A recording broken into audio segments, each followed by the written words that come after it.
Gidan rahoto.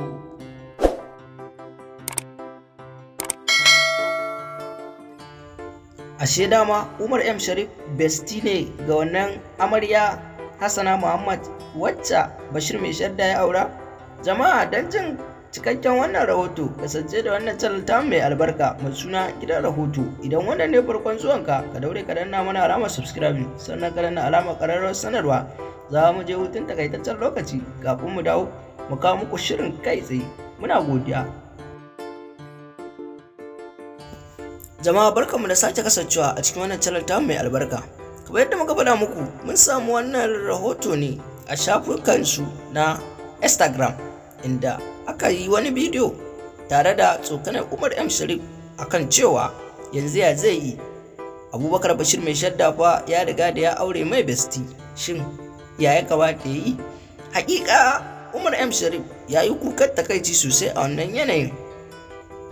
Sai daga baya da muka zauna muka yi tsanake muka ga cewa ashe wayanda suke mai waɗannan tsokana ba kowa bane illa Ali Nuhu sarki Kannywood tare da sauran makarrabansa.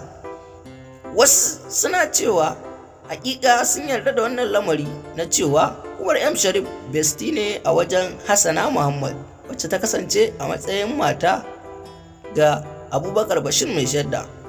Domin kuwa dama wai mutane suna ta yamaɗi da kan cewa kowa ya yi ankon dina inda suka fitar da wannan shadda golden color, amma kuma shi bai sa ba sai tafi da tashi ta daban ya fita zakka a cikinsu.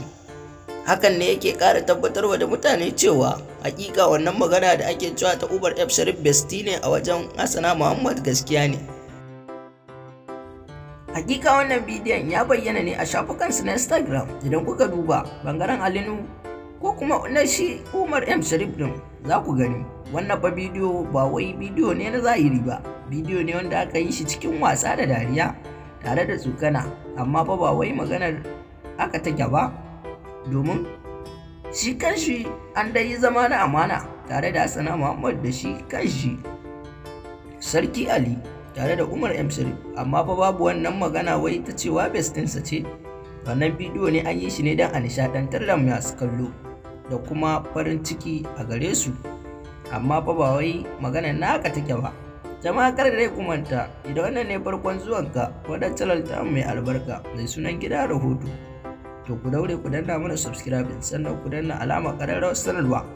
Muna godiya. Gidan rahoto ta ku ci.